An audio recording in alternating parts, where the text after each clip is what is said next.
দেবগণ, দেবৰাজ, হৰগৰ ৰজাময়, এই অমৰাবতী সাম্ৰাজ্য প্ৰকৃতিৰ সমগ্ৰ ৰূপ সন্মিলিত কৰি সৃষ্টিকৰ্তাই নিজ হাতেৰে কৰিছে সৃজন।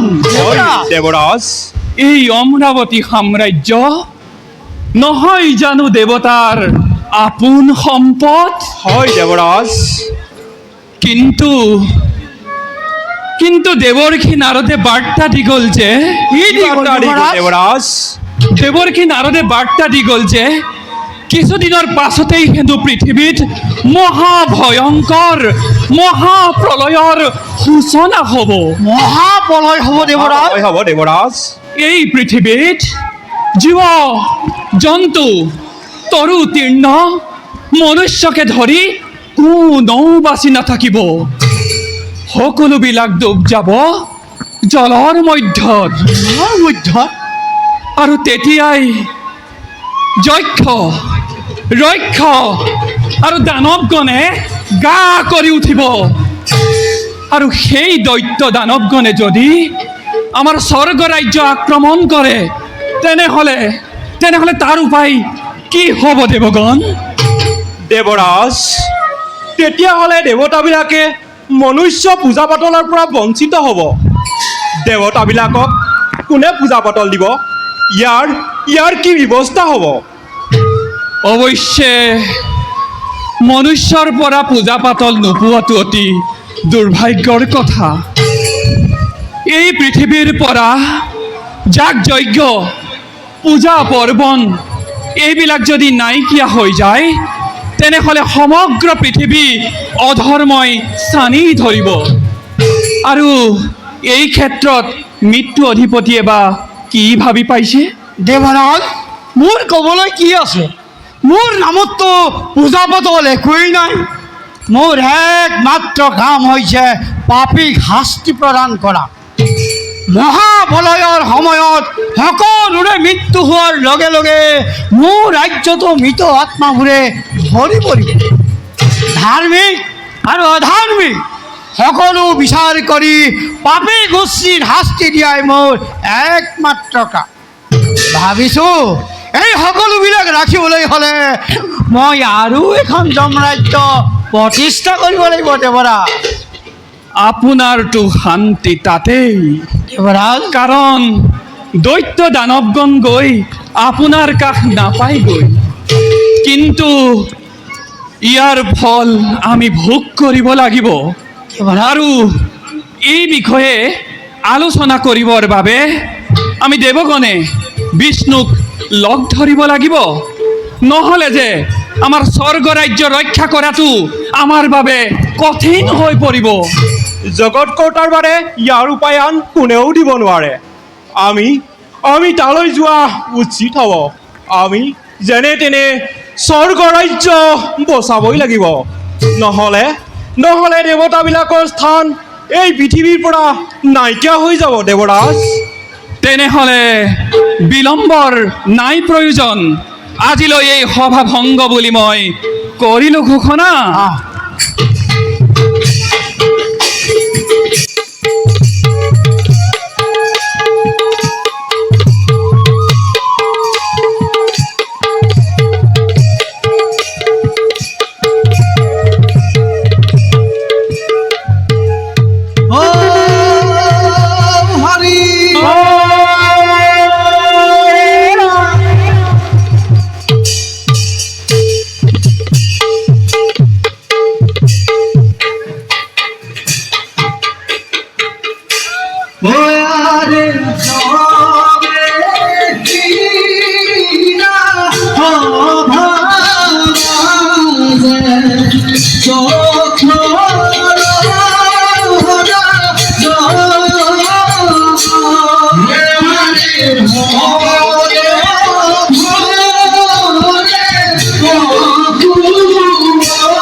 ত্ৰিসম্ৰাটময় নাম মোৰ ভুজঙ্গ।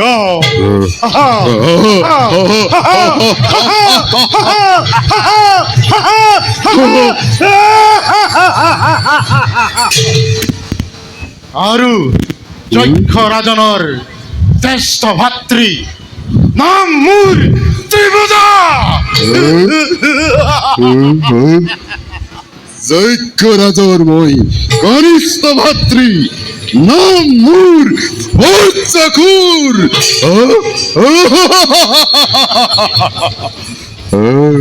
ভাই হতে দাদা আমাকে পৰাজয় কৰিব পৰা বীৰ এতিয়ালৈকে এই বিশ্ব ব্ৰহ্মাণ্ডতে জন্মগ্ৰহণ কৰা নাই। নয় দেৱতা দেৱতা! পৃথিৱীৰ মনুষ্য মনুষ্য! ভয়তে হৈ থৰে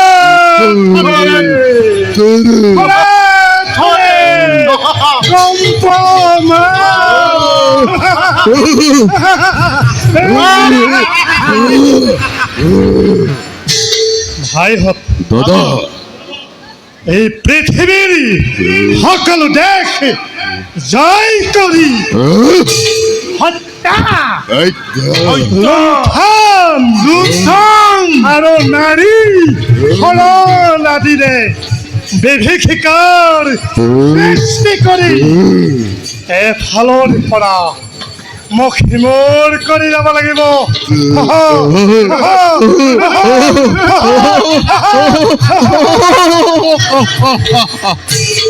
আৰু প্ৰতি দয়া মমতা মমতা কৰাৰ প্ৰয়োজন নাই। কেৱল কেৱল হত্যা হত্যা হত্যা হত্যা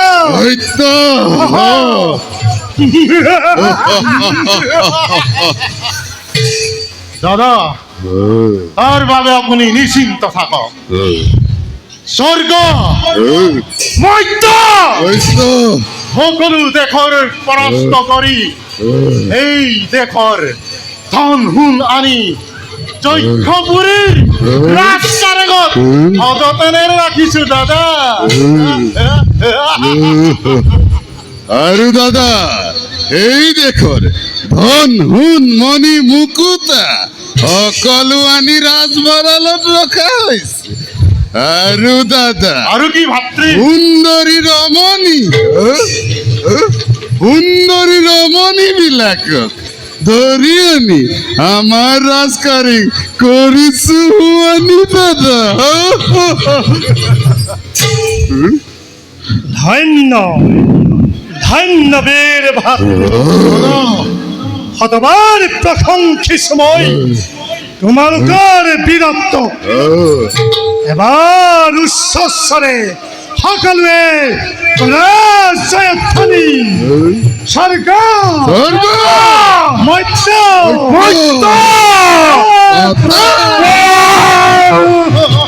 আজি উঠ উঠ কুঠলি উঠ উঠলি উঠল উতলি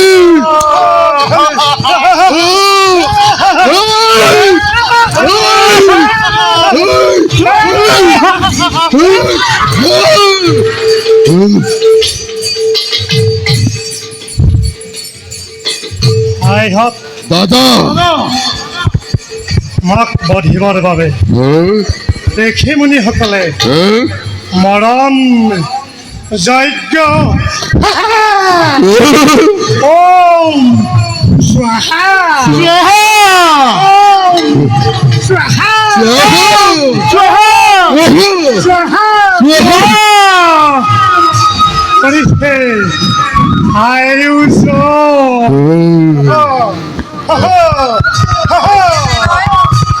সিহঁতক ধৰি আনি হাতে গলে বান্ধি ইহঁতৰ মুণ্ড ছেদ কৰি সিহঁতৰে জ্বলন্ত অগ্নি নিক্ষেপ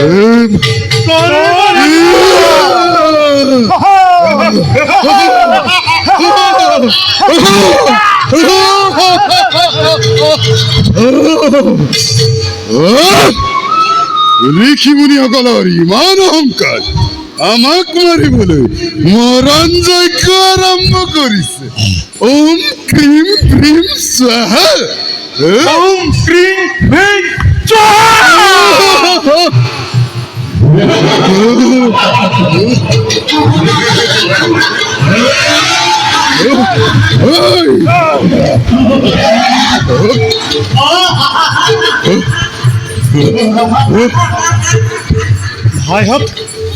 ভাইহঁতে কাৰ অট্টহাস্য শুনো শুনো ৰক্তে খন্তেকতে পৃথিৱী যেন কৰে তলমল, কাৰ মন স্পৰ্ধা কোনে কোনে আহি যক্ষৰ আগত নিজ বীৰত্বৰ দিছে পৰিচয়।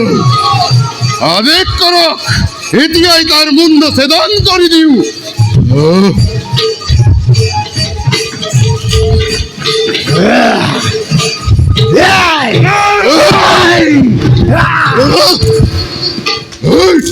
তহঁতি বিচাৰি যোৱাৰ কোনো কাৰণ নাই। এনেকেই আহি তহঁতৰ সন্মুখত হৈছো উপস্থিত। মই বিশ্বৰ পহেলিকা, মই বিশ্বৰ ধূমকেতু, মই বিশ্বৰ অধীশ্বৰ। মোৰ ভয়দত্ত তহঁতৰ যাম।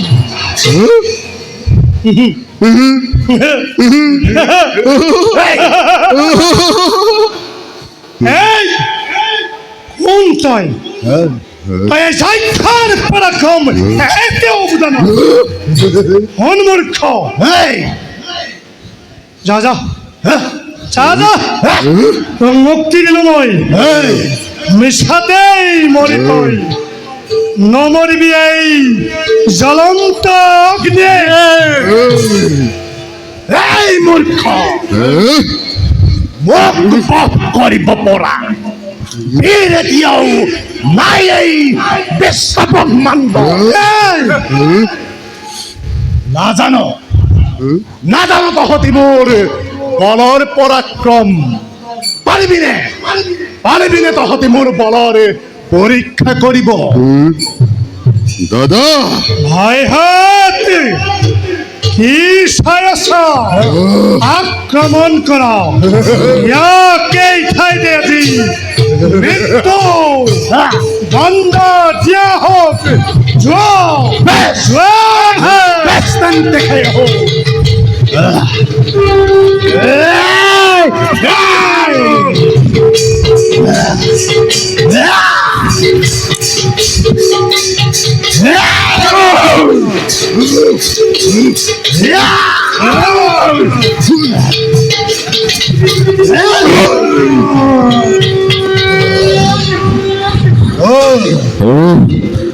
ক'ত গ'ল তহঁতৰ বলৰ বিক্ৰম? তহঁতৰ অস্ত্ৰ শস্ত্ৰই মোক একো কৰিব নোৱাৰিলে। প্ৰাণলৈ যদি মমতা আছে তেন্তে মোৰ বশ্যতা স্বীকাৰ কৰ। মোৰ বশ্যতা অতি শীঘ্ৰে স্বীকাৰ কৰ। দৈত্যপতি, আমি আপোনাৰ ভৃত্য বুলি কৰিলো স্বীকাৰ। আজিৰ পৰা আপোনাকে আমি এই যক্ষ ৰাজ্যৰ অধিপতি পাতিলো। আমাক ক্ষমা কৰক দৈত্যপতি।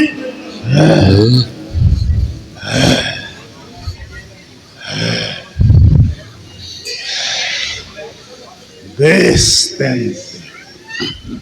শুনা যক্ষৰা, দৈত্যপতি লক্ষ্মীৰ নন্দন মই, নাম মোৰ ভয়দত্ত। পৃথিৱীৰ ভূমিভাৰ হৰণৰ হেতু লক্ষ্মীয়ে মোক কৰিছে স্বজন। লক্ষ্মী বৰৰ প্ৰভাৱিত মোৰ বজ্ৰময় শৰীৰ তোমালোকৰ অস্ত্ৰ শস্ত্ৰে মোৰ দেহত একো কৰিব নোৱাৰিলে বজ্ৰময় শৰীৰ মোৰ চোৱা তোমালোকে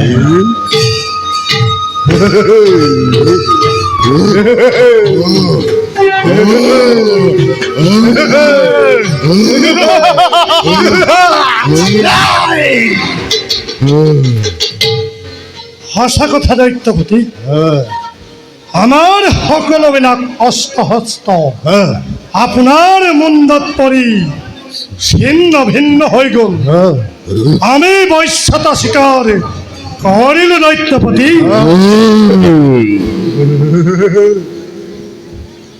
শুনা যক্ষৰাজ দৈত্যপতি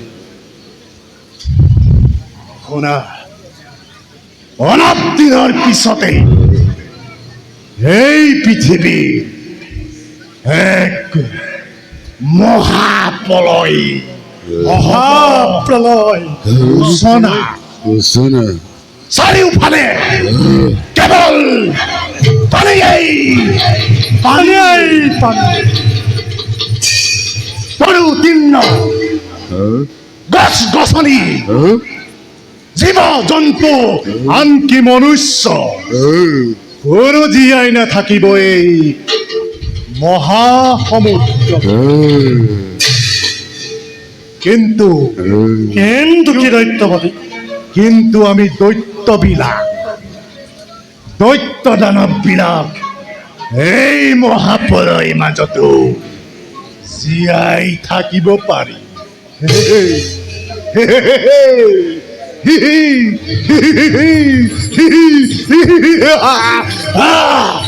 কিন্তু কি দৈত্যপতি তাৰ আগতে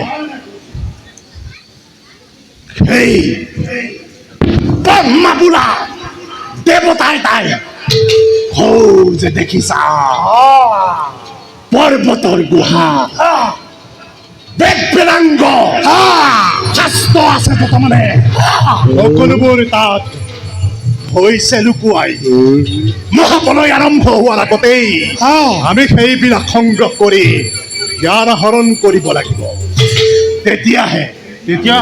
তেতিয়াহে আমি কাৰ্যসিদ্ধি হ'ব পাৰিম যক্ষৰাজ এন্তে দৈত্যপতি পলমৰ নাই প্ৰয়োজন সেই ব্ৰহ্মাৰ পৰা বেদ বেদাংগ আমি সংগ্ৰহ কৰিব লাগিব মাইহাত কি চাই আছা ওলোৱা সকলোটি আদেশ কৰক দৈত্যপতি ৰবা এতিয়াই দৈত্যপতি মোৰ এটা সপোন এতিয়াও পূৰ্ণ হোৱা নাই যক্ষৰাজ এই বিশ্ব ব্ৰহ্মাণ্ডৰ এগৰাকী সুন্দৰী যিয়েই নেকি মোক স্বামী হিচাপে পালন কৰিবলৈ হৈছে অপাৰগ গতিকে অতি শীঘ্ৰে সেই সুন্দৰী ৰমণীক মোৰ কাষলৈ আনিব লাগিব এন্তে দৈত্যপতি সেই ৰূপতী নাৰীতকৈ বেদ বেদাংগহে আমাৰ শ্ৰেষ্ঠ কিন্তু দৈত্যপতি আপুনি কৈছে যেতিয়া সেই ৰূপতী নাৰীক আমি আনি দিম আপোনাৰ ওচৰত দৈত্যপতি এই যক্ষপুৰীত হাজাৰ হাজাৰ নাৰীয়ে আমাৰ দাসিত্ব কৰিছে স্বীকাৰ মাথো আপুনি আদেশ কৰক অতি শীঘ্ৰেই লৈ আহিম এই সুন্দৰী কন্যাক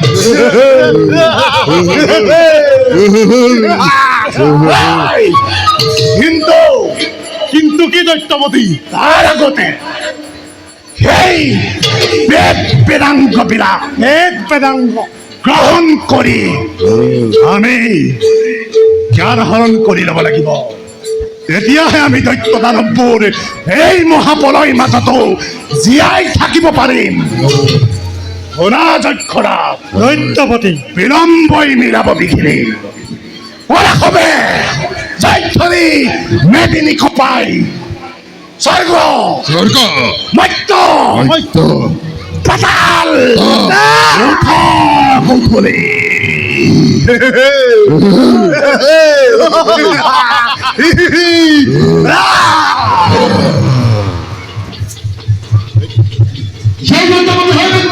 জয় জয়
এতিয়া কেনে লাগিছে লক্ষ্মী?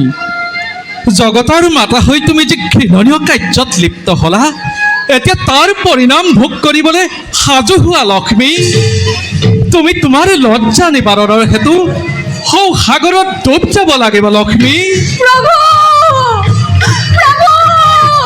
মোক দৈত্যৰ হাতৰ পৰা ৰক্ষা কৰক প্ৰভু। নাহিবি নাহিবি দূৰ হ প্ৰভু। প্ৰভু মোক ৰক্ষা কৰক প্ৰভু। আমাক স্পৰ্শ নকৰিবা লক্ষ্মী। প্ৰভু তোমাৰ প্ৰায়চিত্ত হ'ব লাগিব। মোৰ দুখ ক্ষমা কৰক। অবলা নাৰী মই দুৰ্বল মুহূৰ্তত নকৰিবলগীয়া কাম কৰি পেলালো। দৈত্যৰ হাতৰ পৰা মোক ৰক্ষা কৰক। ৰক্ষা কৰক প্ৰভু, মোক ৰক্ষা কৰক। লক্ষ্মী, তোমাক সেই দৈত্যৰ হাতৰ পৰা ৰক্ষা কৰিব পৰা ক্ষমতা আমাৰ নাই লক্ষ্মী। সেই দৈত্যৰ আগত আমাৰ সুদৰ্শন চক্ৰৱেগ সামান্য অস্ত্ৰতে পৰিণত হ'ল। আৰু সেইবাবে লক্ষ্মী, তুমি সেই দৈত্যৰ পত্নীত্ব গ্ৰহণ কৰাৰ বাহিৰে আন উপায় নাই লক্ষ্মী।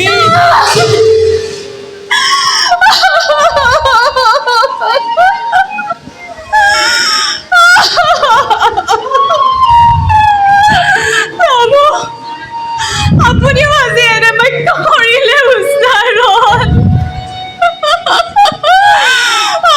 আমি নাই কৰা লক্ষ্মী, আমি উচ্চাৰণ কৰা নাই। সেই দৈত্যই আজি জগতবাসীৰ আগত উচ্চ স্বৰে চিঞৰি চিঞৰি প্ৰচাৰ কৰিছে যে লক্ষ্মী হেনো তাৰ একমাত্ৰ পত্নী। মই নহয়, এই সকলোবোৰ মিছা। মই নহয়। আৰু সেইবাবে লক্ষ্মী, সেইবাবে তুমি আজিৰ পৰা এই বৈকুণ্ঠপুৰী শুৱনি কৰি থাকিব নোৱাৰিবা লক্ষ্মী। তোমাৰ বাবে এই বৈকুণ্ঠ দুৱাৰ চিৰদিনৰ বাবে ৰুদ্ধ হৈ গ'ল। প্ৰভু তুমি চৰিত্ৰহীনা। মোৰ দুখ ক্ষমা কৰক প্ৰভু। মোৰ দুখ ক্ষমা কৰক। ক্ষমা? তোমাক ক্ষমা কৰাৰ প্ৰশ্নই নাহে লক্ষ্মী। প্ৰভু তুমি সেই দৈত্যৰ পত্নী। নহয়। আৰু সেইবাবে তোমাক আজি মই পৰিত্যাগ কৰিলো।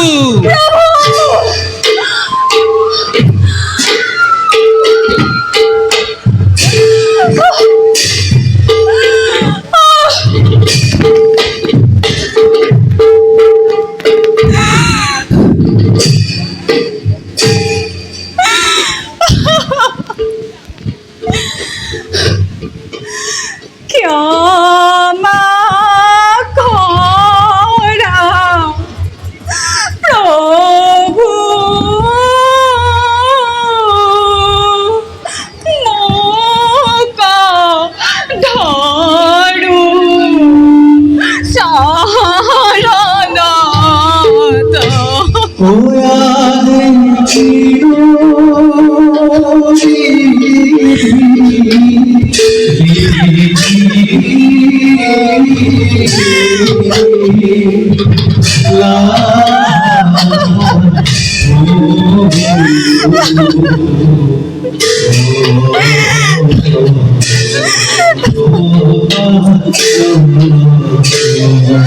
তোমাৰ অবিহনে প্ৰভু নৰহে জীবন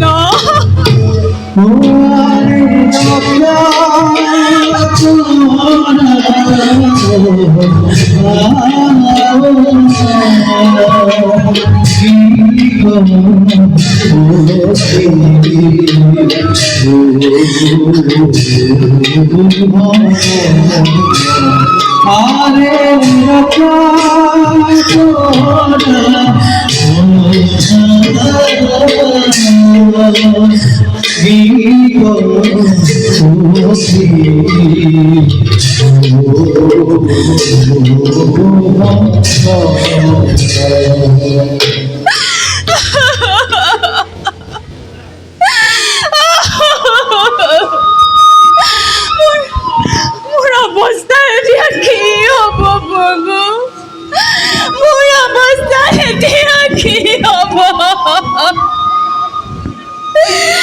লক্ষ্মী মোৰ অৱস্থা এতিয়া কি হ'ব লক্ষ্মী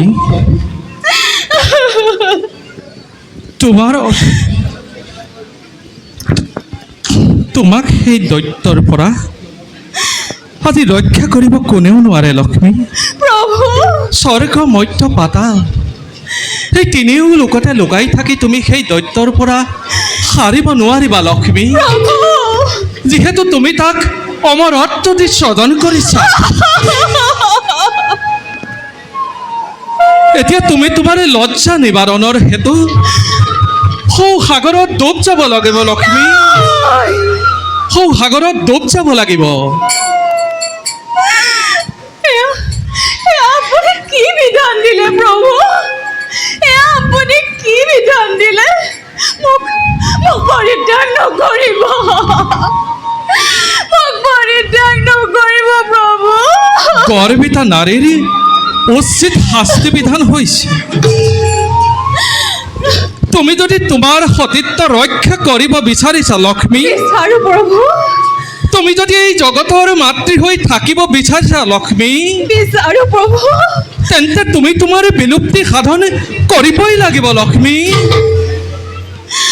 মোৰ মোৰ মৃত্যুৱে শ্ৰেষ্ঠ প্ৰভু মোৰ মোৰ মৃত্যুৱে শ্ৰেষ্ঠ মোক আপোনাৰ সুদৰ্শনৰে মুণ্ড ছেদন কৰি মহাসাগৰত নিক্ষেপ কৰক মই তাকেই কামনা কৰিছোঁ প্ৰভু মই তাকেই কামনা কৰিছোঁ তুমি আৰু পলম নকৰিবা লক্ষ্মী নহ'লে কিন্তু ইয়াতকৈ ভয়ংকৰ বিপদৰ সন্মুখীন হ'ব লাগিব যথা ধৰ্ম তথা জয় তুমি তাক বুদ্ধিহীনা অবলা নাৰী বুলি এদিন সেও জ্ঞান কৰিছিলা সৰস্বতী অ লক্ষ্মী সেই সৰস্বতী আজি তোমাৰ এনেকুৱা অৱস্থা কৰিলে তিনি কল্প ধৰি লক্ষ্মী তিনি কল্প অ লক্ষ্মী তিনি কল্প ধৰি তুমি সৌ সাগৰৰ বুকুত অদৃশ্য হৈ থাকিব লাগিব সময়ত আমি তোমাক কৰিম উদ্ধাৰ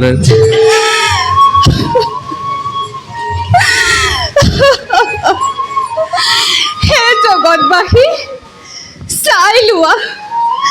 চাই লোৱা যি লক্ষ্মীয়ে এই ত্ৰিজগতৰ মাতৃ হৈ প্ৰভু বিষ্ণুৰ সৈতে এই বৈকুণ্ঠপুৰী শুৱনি কৰি আছিল সেই লক্ষ্মীয়ে আজি সামান্য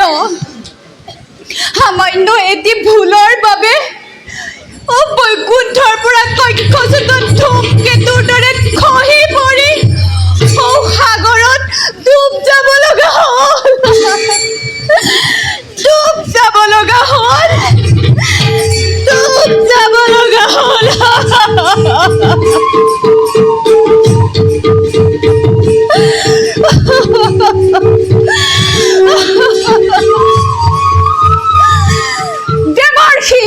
লক্ষ্মী, দেৱৰ্ষি, তুমি যিদৰে তোমাৰ কুমন্ত্ৰণা প্ৰয়োগ কৰি এই ত্ৰিজগতৰ চকুত মোক অনাদৰৰ পাত্ৰী কৰি মোৰ কাৰণে এই বৈকুণ্ঠৰ দুৱাৰ চিৰদিনৰ কাৰণে ৰুদ্ধ কৰিলা, ময়ো তোমাক আজি দিছোঁ ভীষণ অভিশাপ। লক্ষ্মী, মোৰ দৰে তুমিও এদিন এই বৈকুণ্ঠৰ পৰা খহি পৰিবা।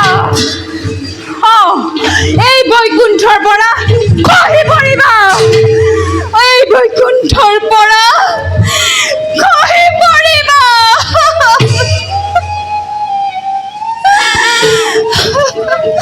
প্ৰভু, জনমে জনান্তৰে যেন মই আপোনাক স্বামী হিচাপে পাওঁ। মোক সময়ত উদ্ধাৰ কৰিবলৈ নেপাহৰিব। বিদায় পৰত মোৰ অন্তিম সেৱা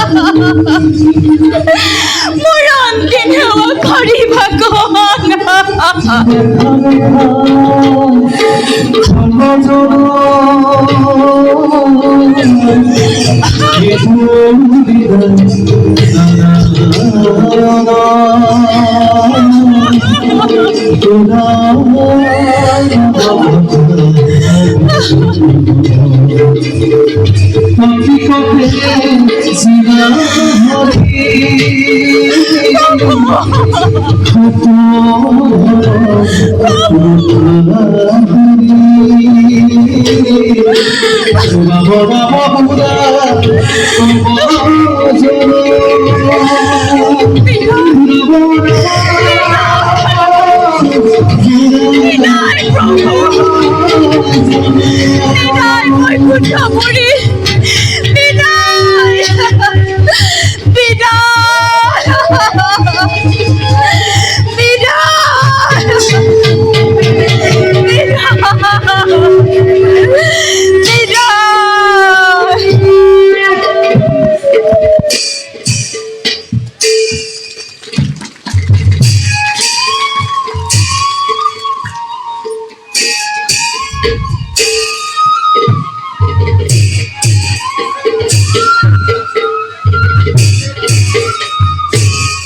য'তেই বিষ্ণু ত'তেই লক্ষ্মী হৈ এই বৈকুণ্ঠপুৰী শুৱনি কৰি থাকিব লাগিছিল। তোমাক অকালতে হেৰুৱাই মই যে কি মৰ্মান্তিক আঘাত পাইছোঁ লক্ষ্মী। আমাৰ হৃদয় ভাঙি চুৰমাৰ হৈ গ'ল লক্ষ্মী, চুৰমাৰ হৈ গ'ল।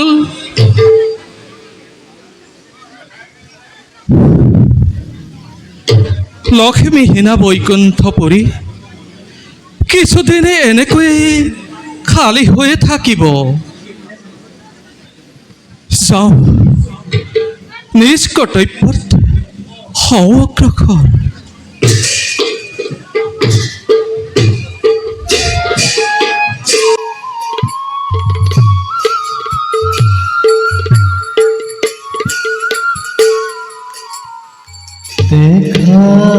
দেখা সৰ্বজন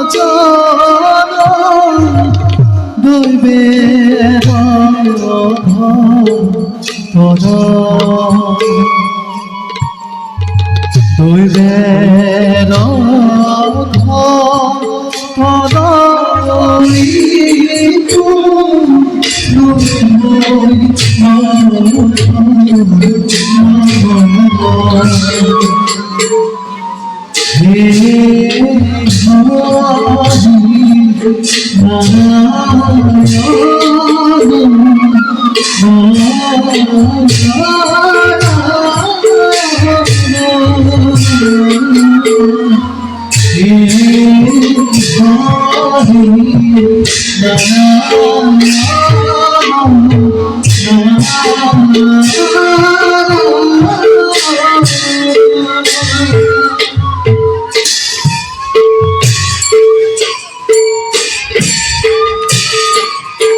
হে পিতা, মোক ক্ষমা কৰা পিতা।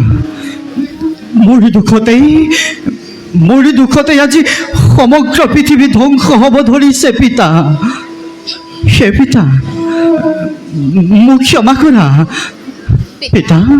কুলংকৰ পুত্ৰ পিতা, তই মোৰ পুত্ৰ হৈ এনে কুকৰ্মত লিপ্ত হলি।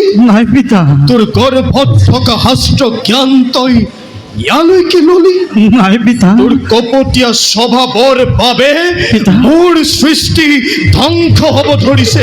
নাই নাই পিতা, দেৱ সমাজত তই মানি পুৰুষ হৈ জগতত হৰি নাম লৈ ঘূৰি ফুৰ। পিতা, কিন্তু তই আজি মহা ভুল কৰিলি, আৰু ই যি ভুল কৰিলে পিতা। তাৰ কোনো ক্ষমা নাই, কোনো ক্ষমা নাই। নাই নাই পিতা, সেই ভুলৰ শাস্তি তই পাবই লাগিব। নাই পিতা, তোৰ দুটকীয়া স্বভাৱ মই চিৰদিনৰ বাবে লুপ্ত কৰি দিম। নাই পিতা, নাই। যা যা যা যা কুলংগাৰ, মোৰ সন্মুখৰ পৰা দূৰ হৈ যা। হে পিতা, মই মোৰ দুখ শতবাৰ স্বীকাৰ কৰিছোঁ পিতা। কিন্তু পিতা, ইও এক কৰ্মৰ ফলহে। কৰ্মফল? পিতা, কৰ্মৰ ফল। কৰ্মফল? পিতা, ই কি কৰ্মফল? অ, তই আজি মোক শাস্ত্ৰ জ্ঞান দিবলৈ আহিছ। নাই নাই পিতা, নাই। মোৰ 4 পুত্ৰই পিতা, মোৰ কথা মানি সাংসাৰিক হৈ মোৰ সৃষ্টিত মান বৃদ্ধি কৰিছে, নাই পিতা। আৰু মই তোক সংসাৰ কৰিবলৈ কোৱাত তই মোৰ কথা সেও জ্ঞান কৰি পৃথিৱীত নিজকে জ্ঞানী পুৰুষ বুলি ভাবিছ। নাই নাই পিতা, নাই। তই মোৰ কথা লংঘন কৰিলি। নাই পিতা, নাই নাই, এইবাৰ তোক মই নকৰিম ক্ষমা। পিতা, পিতা। তোক মই পিতা, পিতা। ব্ৰহ্ম নাই, নাই, নাই, নাই, নাই, নাই। প্ৰদান। নাই পিতা, নাই নাই পিতা। তোৰ গৰ্ভত থকা শাস্ত্ৰ জ্ঞান পিতা, এই মুহূৰ্ততেই চিৰদিনৰ বাবে লুপ্ত হওক। পিতা, নাই। সত্য বংশ নাই নাই নাই নাই নাই পিতা, নাই। বিবাহ পাশত আবদ্ধ হৈ সাংসাৰিক হৈ জীৱন অতিবাহিত কৰিবৰ বাবে 3 যুগৰ বাবে তই নাই। মৰ্তলৈ ঘঁহি নাই পৰিবি। পিতা, নাই নাই নাই নাই। কুলংগাৰ, নাই পিতা, নাই। মোৰ পিতা, পিতা, মোক লাহিৰ পাতি পিতা, পিতা, প্ৰভু, প্ৰভু, পিতা। নাই নাই নাই নাই পিতা, নাই।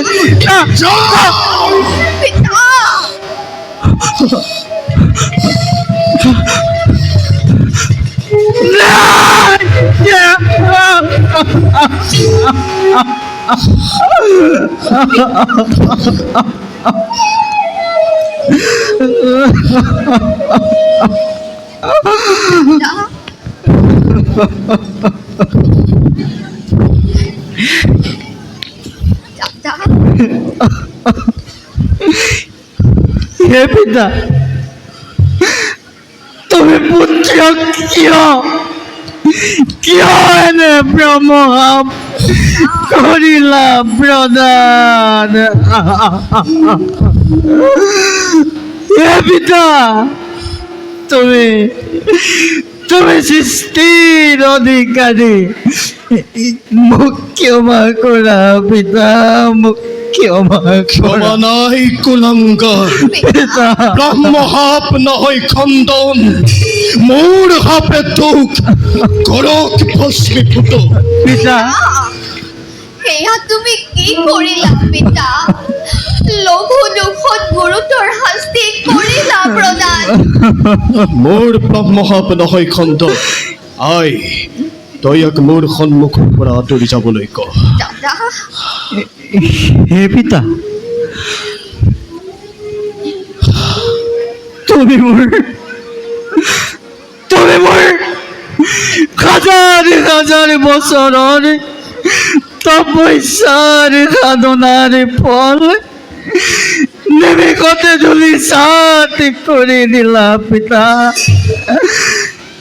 হে প্ৰভু নাৰায়ণ, দাদা হে প্ৰভু ভোলানাথ, চাই জয় কিদৰে পিতাই পুত্ৰক ব্ৰহ্মঘাপ কৰিলে প্ৰদান। হে পিতা, মোক উদ্ধাৰৰ উপায় দিয়া পিতা, মোক উদ্ধাৰৰ উপায় দিয়া দিয়া দিয়া পিতা তেন্তে শুন পুত্ৰ, পিতা। সত্য যুগত অগ্নিমান নামে ৰজা হৈ শতাধিক ৰমণীক বিবাহ কৰোৱাই নাই নাই নাই মোৰ সৃষ্টি সুন্দৰ কৰি তুলিবি। নাই পিতা নাই। ত্ৰেতা যুগত ৰাক্ষস কুলত জন্মগ্ৰহণ কৰি বিভীষণ নামেৰে জনাজাত হৈ ৰাক্ষস কন্যা বিবাহ কৰোৱাই বংশ বৃদ্ধি কৰিবি। নাই পিতা নাই। আৰু দাপৰ যুগত দাপৰ পিতা, দাপৰ যুগত ধৰ্ম অধৰ্ম নকৰি বিচাৰ কুৰুক্ষেত্ৰৰ অন্তত মুক্তি লাভ কৰিবি। আৰু সেই যুগত তোৰ পৰিচয় হ'ব পিতা শকুনি। নাই পিতা নাই। আৰু কলি যুগত কলি পিতা, সহস্ৰ বছৰ ধৰি হৰি নাম কৰি শ্ৰৱণ কীৰ্তন তোৰ শাস্ত্ৰ জ্ঞান তই ঘূৰাই পাবি। পিতা এতিয়া যা, মোৰ সন্মুখৰ পৰা আঁতৰি যা। পিতা, শুনি বৰ সন্তোষ পালো পিতা, শুনি বৰ সন্তোষ পালো। তোমাৰ আজ্ঞা মই নতশিৰে লৈছো শিৰি পাতি দাদা গুচি যাওঁ।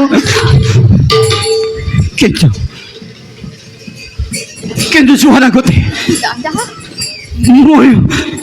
ময়ো তোমাক দিছো ব্ৰহ্মশাপ।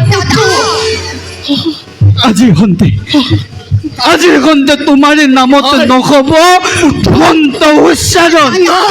সেই মানৱ সমাজত তুমি চিৰদিনৰ বাবে অপূজ্য হৈ ৰবা।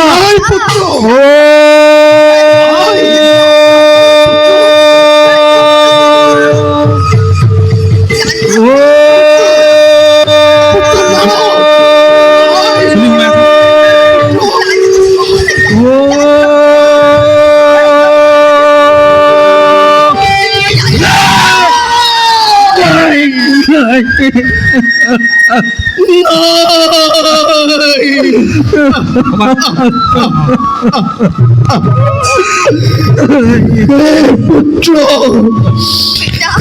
তই কি কৰ্ম কৰিলি? দাদা পিতৃক ব্ৰহ্মশাপ কৰিলি প্ৰদান। দাদা হে বিধাতা, নিজ কৰ্মৰ দুখত আজি ময়ো অন্ধকাৰত পতিত হলো। পিতা দাদা কিয় তুমি পিতাক কৰিলা প্ৰদান? ব্ৰহ্মশাপ কদাপিতো নহয় খণ্ডন। দাদা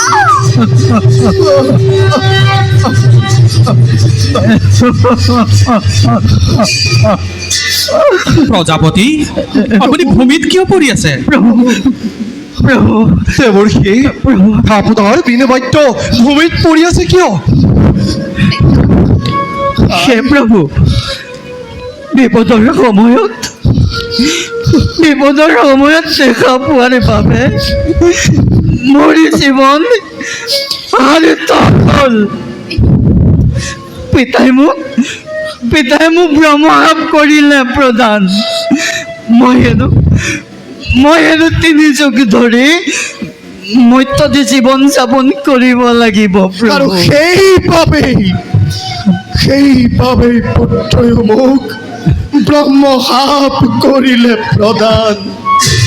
চিৰদিন অপূজ্য হৈ মই নৰ সমাজত নাথাকিব প্ৰভু, নাথাকিব মোৰ নামত কোনো যাগ যজ্ঞ পূজা পাতল। পিতা পুত্ৰই কিয় বাৰু এনে ব্ৰহ্মশাপত লিপ্ত হলা মহাপ্ৰলয়ৰ আগমুহূৰ্তত আমি নিজেই আন এক মহাপ্ৰলয়ৰ সৃষ্টি কৰিলোঁ প্ৰজাপতি প্ৰভু দুখ নকৰিব এইবিলাক সকলো বিধিৰ লিখন নাৰদৰ ব্ৰহ্মশাপ মই বাৰু সময়ত কৰিম খণ্ডন কিন্তু প্ৰজাপতি কিন্তু প্ৰভু আপোনাৰ ব্ৰহ্মশাপ চিৰদিন থাকিব ধৰা ইয়াৰ কোনো উপায় নাই প্ৰজাপতি হাই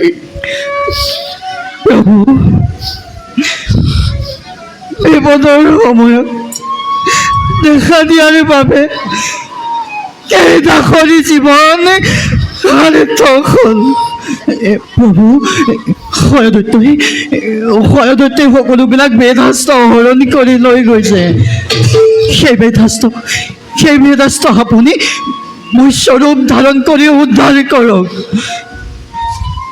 হে পিতা পুত্ৰ নাৰদ প্ৰভু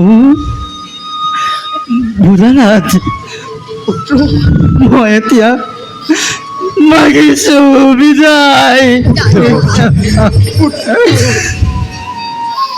সন্তৰৰৈ ক্ষেত্ৰ বহুবিধ ধৰা ৰূপ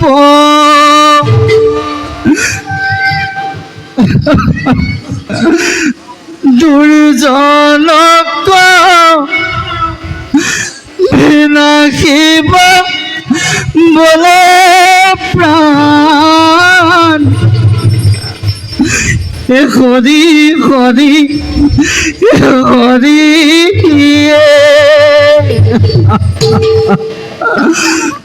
তোমার শরণ নাওয়ে যখ মান করে সংসারত ভকত কলে প্রাণ হরি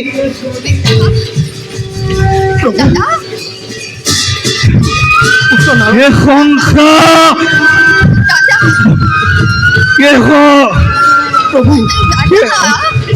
হরি হরি হরি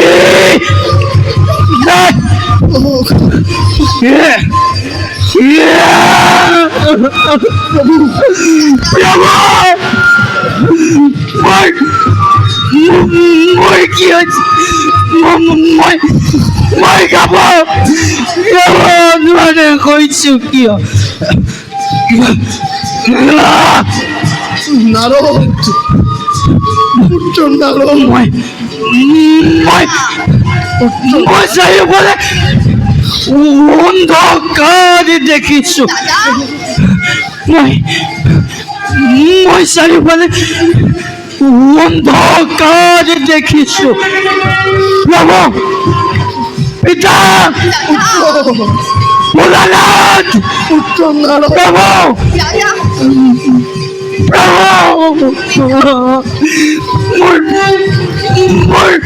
মোৰ সৰ্ব শৰীৰ জ্বলিছে পুৰিছে মোৰ সৰ্ব শৰীৰ জ্বলিছে পুৰিছে প্ৰভু বিদায় বিদায় প্ৰভু বিদায়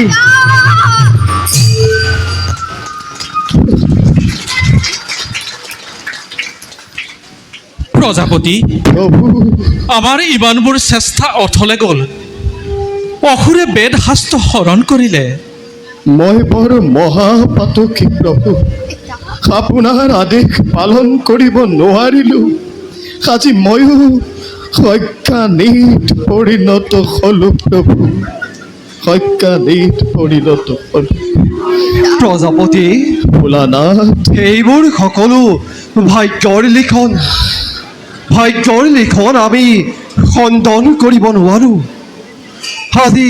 আজি লক্ষ্মী এই পৃথিৱীৰ পৰা মাৰ গ'ল শাস্ত্ৰবিদ নাৰদো আজি কক্ষচ্যুত হ'লে গতিকে হেৰেবোৰ বিপদে দেখা দিবই।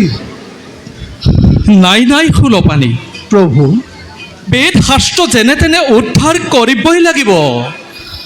উদ্ধাৰৰ উপায় পাইছোঁ যেতিয়া কৰ্তব্যত আগবঢ়াটো ভাল হ'ব। হয় প্ৰভু। নহ'লে মানৱ সমাজ জ্ঞান লাভৰ পৰা বঞ্চিত হ'ব। প্ৰজাপতি, প্ৰভু আমি সত্যব্ৰত ৰজাক পৰীক্ষা কৰিবৰ নিমিত্তেহে আহিছিলোঁ। মাজতে পিতা পুত্ৰৰ তৰ্ক শুনিহে এইখিনি পালোহি। আজি ভাৰ্যা লক্ষ্মী নাই, কিন্তু সৰস্বতীটো আজি আমাৰ মাজত আছে। প্ৰভু আই সৰস্বতী, প্ৰভু নাৰদৰ পিন বাদ্য মই তোমাৰ হাতত কৰিলোঁ অৰ্পণ। বিনা পানীৰূপে আজিৰ পৰা তুমি জগতত হবা জনাজাত। প্ৰভু মই অনুতপ্ত। দুখ নকৰিবা সৰস্বতী, এই সকলোবোৰ বিধিৰ লিখন। প্ৰজাপতি, প্ৰভু আমি এতিয়া আহিলোঁ, যাওক প্ৰভু, আপুনিও যাওক, কিবা উপায় কৰকগৈ। নিশ্চয়। বলক ৰুদ্ৰদেৱ। বলক প্ৰভু। আই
কিয় আজি মোৰ হঠাতে বাহু চকু কঁপিছে সঘনে? কিবা যেন অমংগলৰ ৰাগজাননী হয় অনুমান।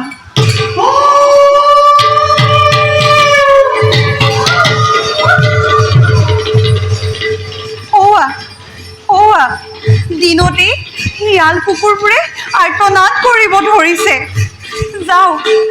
যাওঁ মই পলম নকৰি স্বামীৰ কাষলৈ যাওঁ। স্বামী, স্বামী, স্বামী।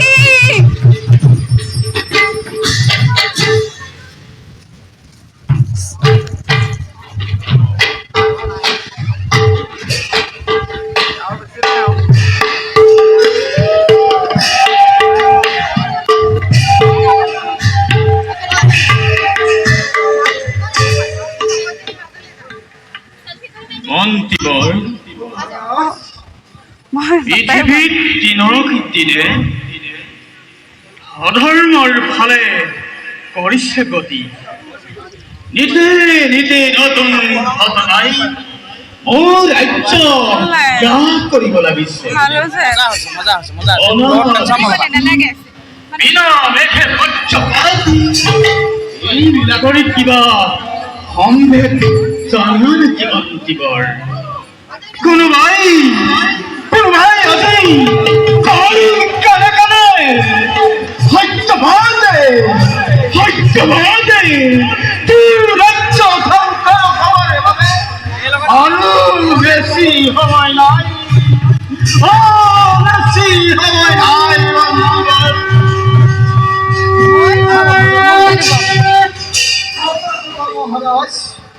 চাৰিওফালে গোটেইখন নাই শুনিবলৈ পোৱা গৈছে গোটেইখন আছে নি গোটেইখন আছে নি নিজেই নিজেই বাজিবলৈ হৈছে পটককৈ অকণমান চাই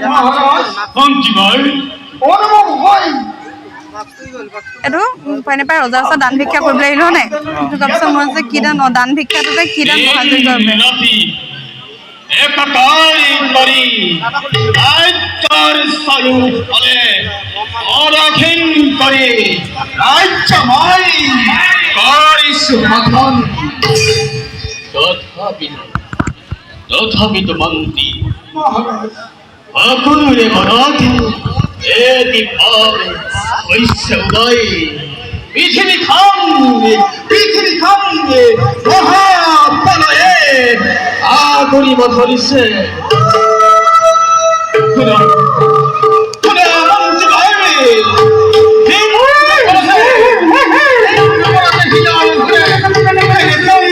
চিঞৰিব ধৰিছে অপবিত্ৰ মন্দিৰ ধৰ্ম ধৰ্মৰ ওপৰতে অগ্নিমূলে কেনেদৰে বংশ পিণ্ডলৈ কৰি পবিত্ৰ মন্দিৰ আদি কলুষিত কৰি পেলাইছে ইয়াৰ উপায় কিহতে মন্দিৰ ভগৱানক চিন্তা কৰাৰ বাবে অন্য কোনো উপায় নাই অমংগল খণ্ডনৰ বাবে মহাযজ্ঞ আৰম্ভ কৰিব লাগিব মহাৰাজ এনে মহাপ্ৰলয়ত মই মহাযজ্ঞ কেনেকৈ কৰোঁ আয়োজন আৰু এই যজ্ঞলৈ আহিব বা কোন মহাৰাজৰ জয় হওক মহাৰাজৰ জয় হওক কোন আপোনালোক দেখোন সুন্দৰ বামুণ যেন হয় অনুমান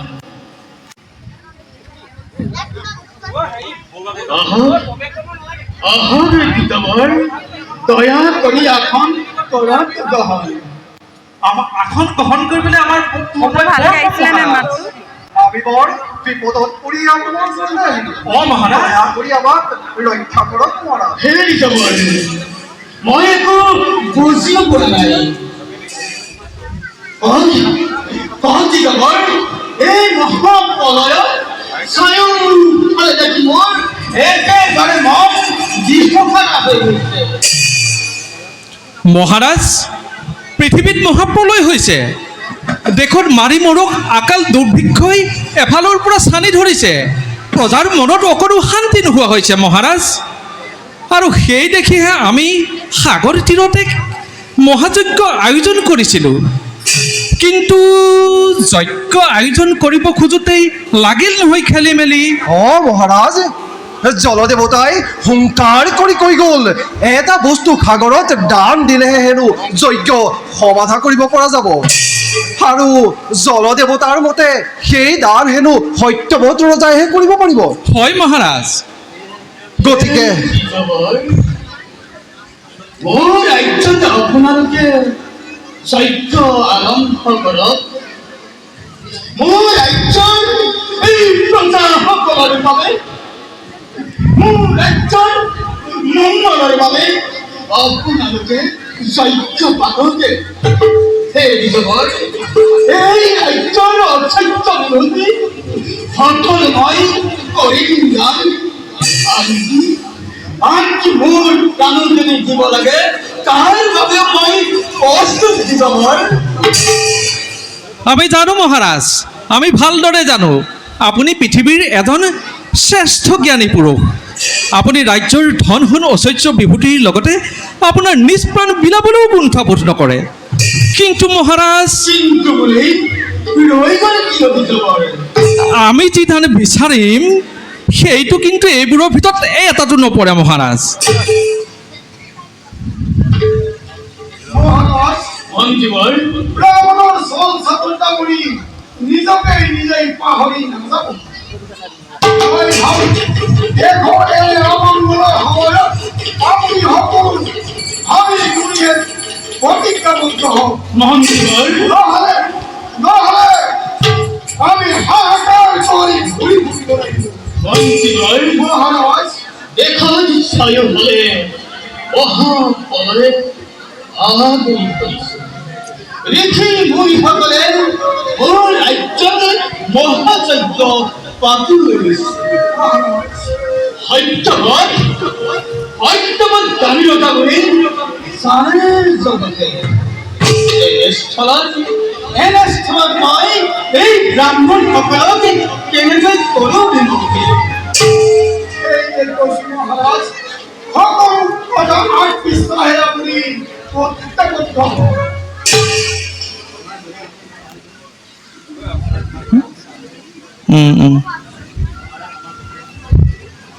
মহাৰাজ, আমাৰ যজ্ঞৰ ক্ষণ কিন্তু পাৰ হৈ গৈছে। আপুনি দান যদি দিব পাৰে তেন্তে যথাযথভাৱে আমাক প্ৰতিশ্ৰুতি দিয়ক, নহ'লে আমাক বিদায় দিয়ক মহাৰাজ। সত্যৰ ইমান নহয় দুৰ্বল ব্ৰাহ্মণক জানি কৰিব লাগিব। কিন্তু মহাৰাজ,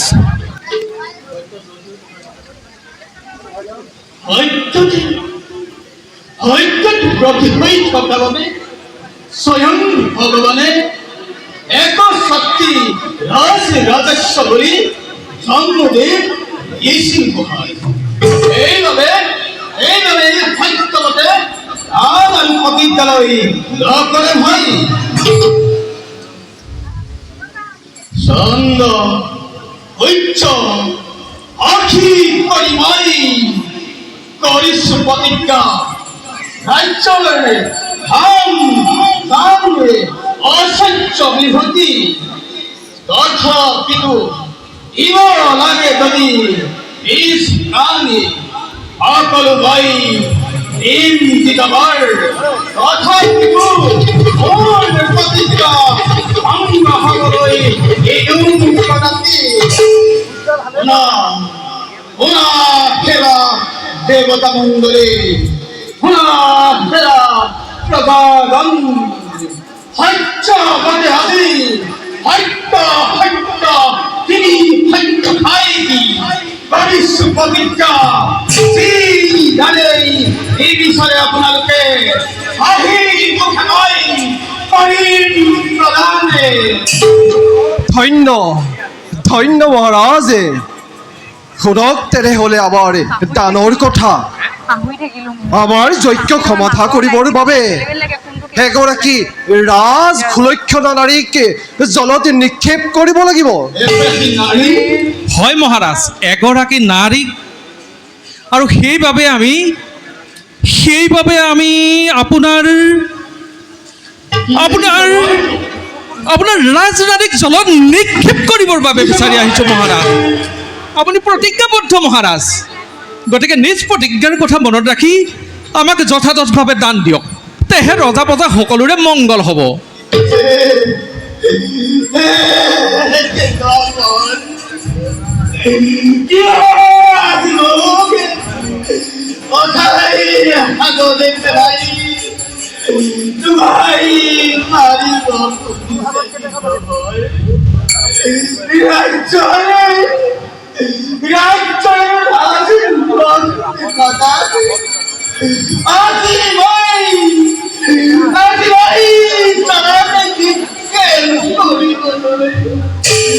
জান জীবন লাগে দিদাৰ প্ৰতিজ্ঞা দিও ভাই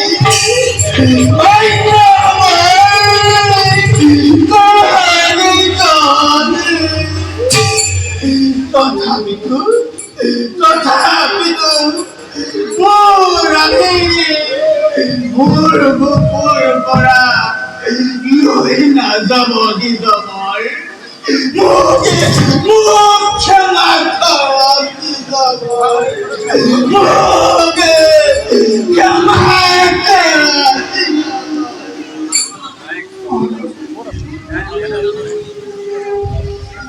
আমাক অন্য দানৰ নাই প্ৰয়োজন মহাৰাজ। আপুনি প্ৰতিজ্ঞাবদ্ধ মহাৰাজে, যদি পাৰে প্ৰতিজ্ঞা পূৰণ কৰক, আৰু যদি নোৱাৰে প্ৰতিজ্ঞা ভংগ কৰি আমাক বিদায় দিয়ক। মহাৰাজ আমাক বিদায় দিয়ক।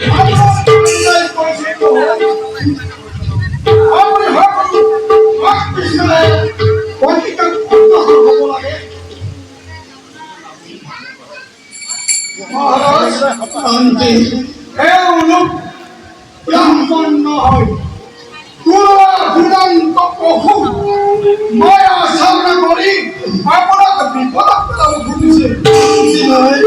আজিলৈকে এনে ডাঙৰ কথা মই কতোৱেই শুনা নাই। আৰু এক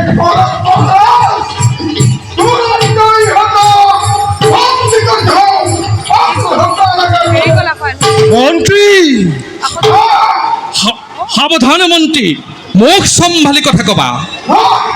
আমিও ইমান ভীৰু ব্ৰাহ্মণ নহয়, আমিও অহিচালনা কৰিব জানো।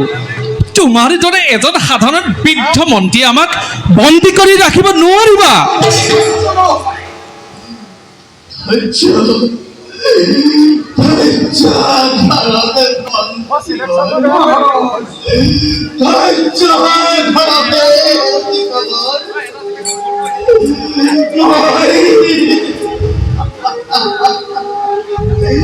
একেবাৰে দুৰ্বল হৈ পৰিছো। ৰমণৰ সময়ত ৰাজৰাজীক মই কেনেকৈ পৰিত্যাগ কৰোঁ দিদাৰ। মহাৰাজ আমাৰ কিন্তু যজ্ঞৰ ক্ষণ পলম হৈ গৈছে।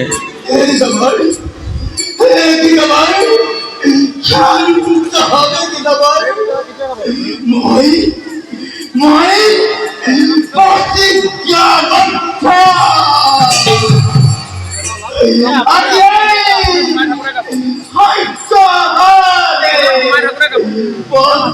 প্ৰতিজ্ঞাবদ্ধ।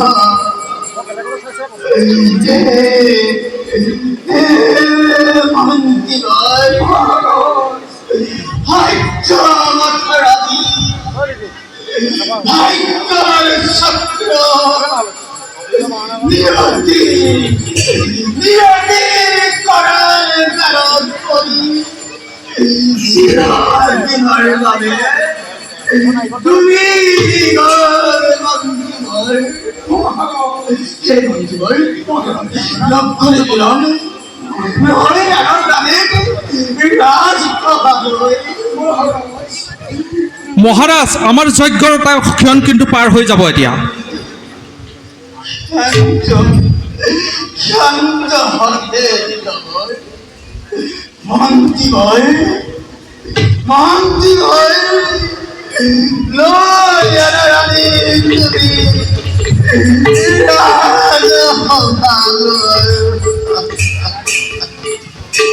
ধন্য ধন্য মহাৰাজ, আপোনাৰ এই দান জগতত চিৰদিন থাকিব জিলিকি।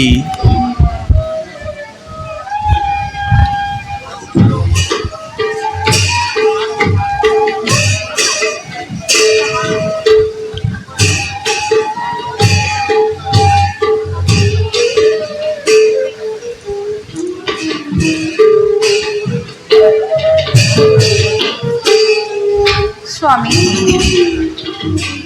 স্বামী, অসময়ত যে মোক আপুনি ৰাজসভালৈ মাতি পঠালে, কিবা কাৰণ? আপুনি মোক দেখি তলমূৰ কৰি আঁতৰি গৈছে কিয় স্বামী? মোৰ কিবা দুখ হ'ল নেকি ৰানী স্বামী?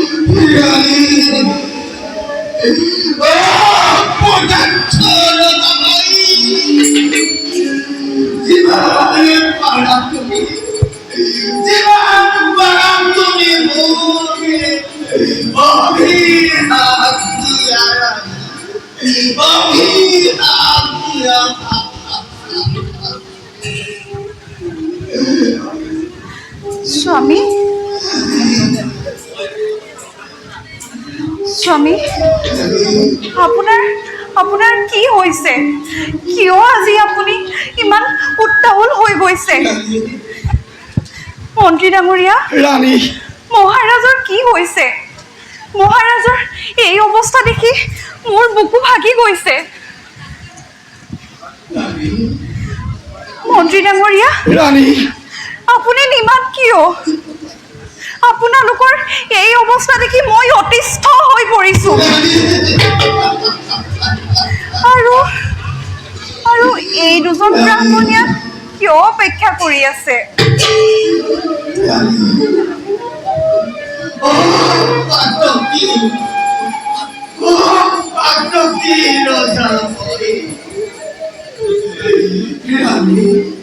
স্বামী,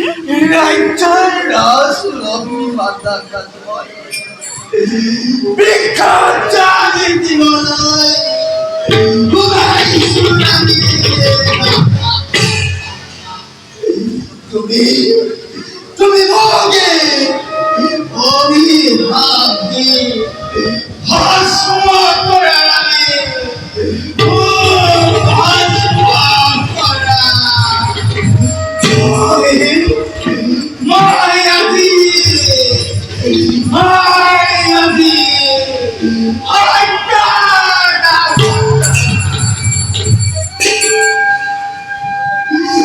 স্বামী, আপোনাৰ কি হৈছে? মই একোকে বুজিব পৰা নাই। ৰাণী, মহাৰাজে কথাটো ক'বলৈ টান পাইছে, গতিকে ময়ে ভাঙি পাতি কওঁ শুনা। মহাৰাজ আজি সত্যত আবদ্ধ তোমাৰ বাবে। মোৰ বাবে? হয়, যদি তুমি মহাৰাজৰ প্ৰতিজ্ঞা ৰক্ষা কৰিব পাৰা তেন্তে মহাৰাজ মহাপাপত লিপ্ত হোৱাৰ পৰা ৰক্ষা পৰিব। মহাপাপত লিপ্ত হোৱাৰ পৰা? হয় ৰাণী। হে দ্বিজবৰ, মোৰ স্বামী আজি এনেকুৱা কি সত্যত আবদ্ধ হ'ল যাক তেওঁ আজি ব্যক্ত কৰিব পৰা নাই? ধন হ'ল নে ৰাজ্যৰ ঐশ্বৰ্য বিভূতি? সেইবোৰ একো নহয় ৰাণী। গোটেই পৃথিৱীত শনিৰ কুপদৃষ্টি পৰিছে। পৃথিৱীত মহাপ্ৰলয়ৰ আৰম্ভ হ'ব আৰু শনিৰ কুপদৃষ্টিৰ পৰা ৰক্ষা পাবৰ বাবে আমি এক মহাযজ্ঞৰ আয়োজন কৰিছিলোঁ। কিন্তু জল দেৱতাই যি ঘোষণা কৰিলে সেই ঘোষণা শুনি আমি যজ্ঞ সমাপ্ত কৰিব বিচাৰিলোঁ। উপায় নাপাই আমি মহাৰাজৰ ওচৰত দান ভিক্ষা বিচাৰি আহিলোঁ। হে দ্বিজবৰ, কি দান আপোনালোকে আজি মহাযজ্ঞৰ বাবে ভিক্ষা কৰিলে যাৰ দ্বাৰা আজি মোৰ স্বামী মহাসত্যত আবদ্ধ হ'ব লগা হ'ল? হে দ্বিজবৰ, ব্যক্ত কৰক। মহাৰাজৰ এই অৱস্থা দেখি মোৰ হিয়া ভাগি গৈছে।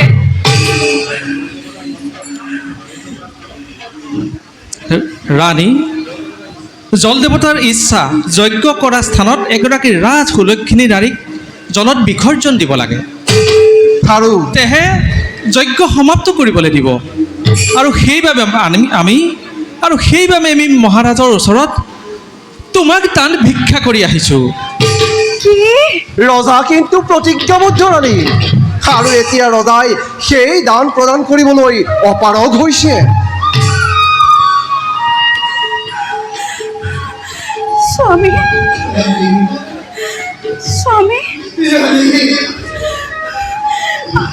আপুনি যদি আজি প্ৰতিজ্ঞাবদ্ধ, আপোনাৰ প্ৰতিজ্ঞা ভংগ কৰি মই ঘোৰ মহাপাপত লিপ্ত হ'ব দিব নোৱাৰোঁ। স্বামী,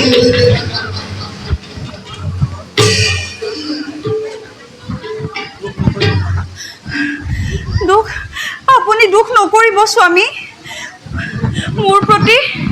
মোৰ প্ৰতি নিয়তিৰ এনে বিধান মই মানি ল'বই লাগিব। মোক লৈ বলক দ্বিজবৰ। মন্ত্ৰী ডাঙৰীয়া, ৰাণী মহাৰাজক মই আপোনাৰ ওচৰত কৰিছোঁ অৰ্পণ। ৰাণী ৰাণী মোৰ মুখত আৰু মাত নোলাই ৰাণী।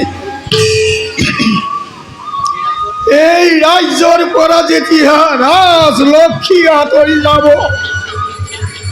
নিশ্চয় ঘোৰ অমংগলে দেখা দিব ৰাণী। মহাৰাজ, আমাৰো যজ্ঞৰখন কিন্তু পলম হৈছে। মন্ত্ৰী ডাঙৰীয়া, সোনকালে যাত্ৰা আৰম্ভ কৰিব লাগে।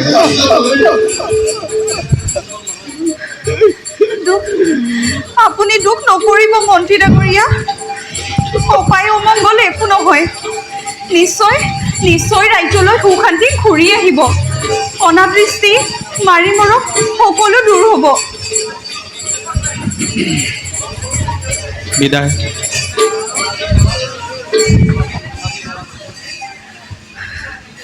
স্বামী, জনমে জনমে যে মই আপোনাকে স্বামী ৰূপে পাওঁ। মোক বিদায় দিয়ক স্বামী। মোক বিদায় দিয়ক। মোক বিদায় দিয়ক। ৰাণী, মহাৰাজো কিন্তু আমাৰ লগত যাব লাগিব। মহাৰাজে নিজ হাতে তোমাক ফুল চন্দন পিন্ধাই জলত নিক্ষেপ কৰিব লাগিব। আমি মাত্ৰ মন্ত্ৰ পাঠে কৰিম।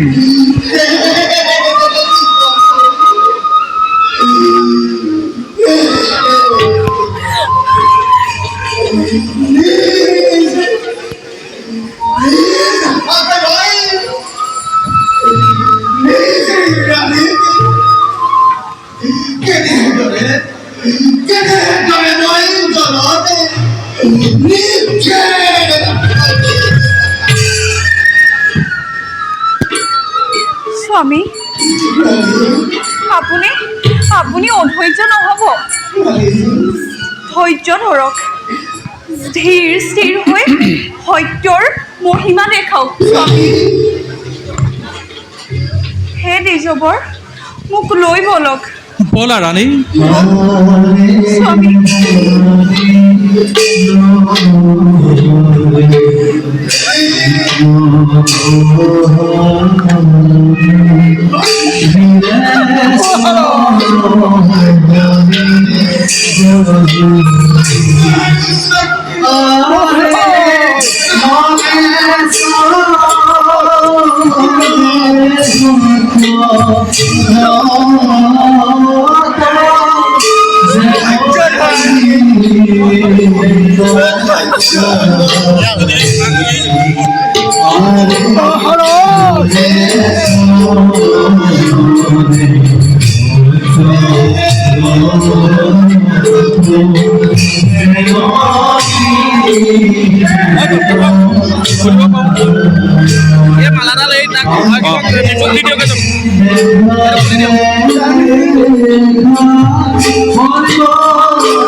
ফটোৱে গৈ মাৰি লওঁ।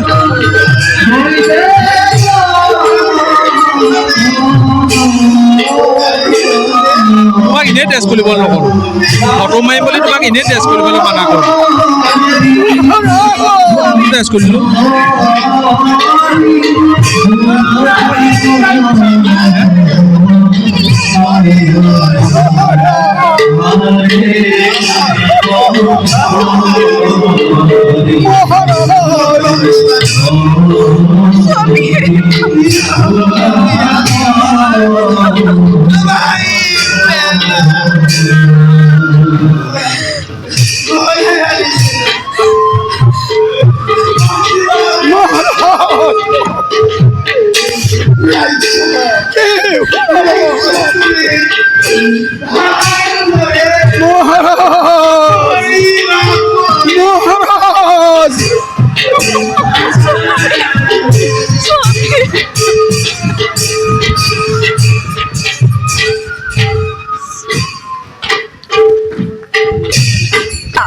অঘৰীয়া মাৰি গ'ল ভাল হ'ল ভাল হৈছে ভাল হৈছে ডাইলগ কপিতে কিন্তু প্ৰভাৱ দি দিলোঁ আমি মই গম পাইছোঁ